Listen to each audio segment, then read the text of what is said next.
चलिए बात करते गुलाम नबी आजाद की। राज्यसभा में नेता प्रतिपक्ष गुलाम नबी आजाद कांग्रेस के उन नाराज नेताओं में से एक हैं जिनकी मांग है कि सीडब्ल्यूसी के सभी महत्वपूर्ण पदों पर चुनाव कराए जाने चाहिए। हालांकि ठीक 29 महीने पहले उनकी राय इससे अलग थी, तो ऐसे में सवाल उठता है कि 29 महीने में ऐसा क्या हुआ कि वो अपने ही बयान पर कायम नहीं रह पाए। रिपोर्ट देखिए।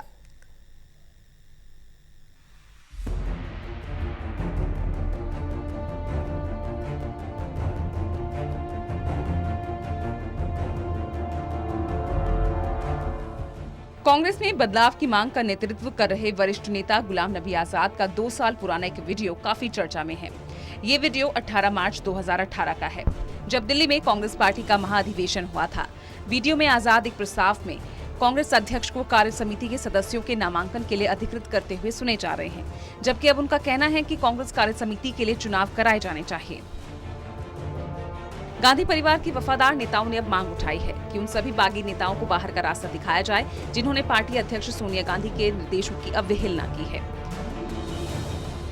नेता प्रतिपक्ष गुलाम नबी आजाद कांग्रेस के उन नाराज नेताओं में से एक हैं जिनकी मांग है कि सीडब्ल्यूसी के सभी महत्वपूर्ण पदों पर चुनाव कराया जाना चाहिए। हालांकि ठीक 29 महीने पहले उनकी राय इससे अलग थी। 18 मार्च 2018 को दिल्ली में आयोजित पार्टी महाधिवेशन में उन्होंने एक प्रस्ताव रखते हुए पार्टी अध्यक्ष को सीडब्ल्यूसी सदस्यों के चयन के लिए पूरी तरह से अधिकृत माना था। इसका एक वीडियो पार्टी सर्कल में तेजी से सुर्खियां बटोर रहा है। महाधिवेशन में आजाद ने कहा था, हमारी पार्टी के संविधान में कांग्रेस वर्किंग कमेटी के चुनाव का एक प्रावधान है।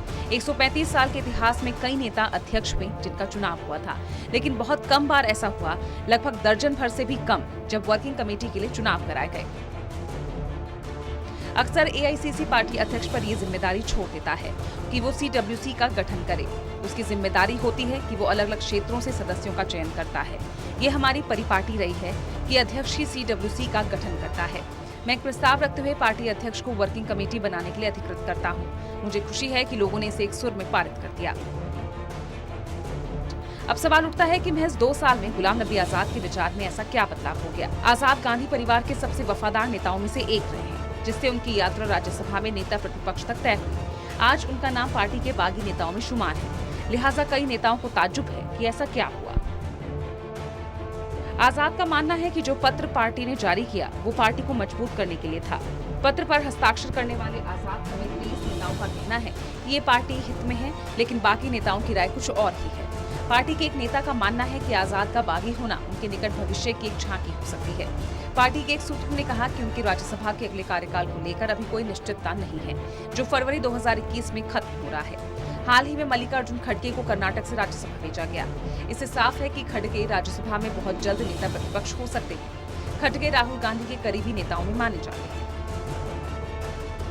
पार्टी के अंदर जारी उठापटक का नतीजा है कि यूपी के पूर्व विधान पार्षद नसीब पठान ने बागी नेताओं को पार्टी से निकालने की मांग उठाई है।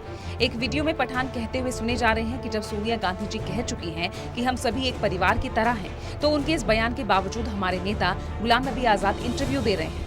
उन्हें याद रखना चाहिए कि उनके पहले विधानसभा चुनाव में उन्हें मात्र 320 वोट मिले थे। बाद में पूरी जिंदगी उन्हें नॉमिनेट किया जाता रहा, लेकिन अब ऐसे नेताओं को बाहर का रास्ता दिखाया जाना चाहिए। अब समय आ गया है कि गुलाम को आजाद कर दिया जाए। जो लोग पार्टी फोरम पर अपनी बात नहीं रखते और बाहर बात करते हैं, उन्हें पार्टी से निकाल देना चाहिए। गुलाम नबी आजाद ने गुरुवार को कहा कि सभी महत्वपूर्ण पदों पर नेताओं का चुनाव होना चाहिए। उन्होंने सीडब्ल्यूसी के पदों पर भी चुनाव की बात कही। आजाद ने कहा, जो CWC member, PCC president, DPCC chief हमारी आलोचना कर रहे हैं, वो कभी चुनकर नहीं आए। जो सच्चा कांग्रेसी होगा वो हमारी बातों का स्वागत करेगा। आजाद ने कहा, हम यही कह रहे हैं कि पीसीसी, डीसीसी, ब्लॉक प्रमुख और सीडब्ल्यूसी का चुनाव होना चाहिए। इसका फायदा ये होगा कि चुनाव होगा तो 2 या 3 लोगों में चुनाव कराए जाएंगे। जीतने वाले के साथ 51% पार्टी के लोग होंगे। अन्य को ये सोचने पर मजबूर होना पड़ेगा कि उन्हें ज्यादा मेहनत करनी चाहिए।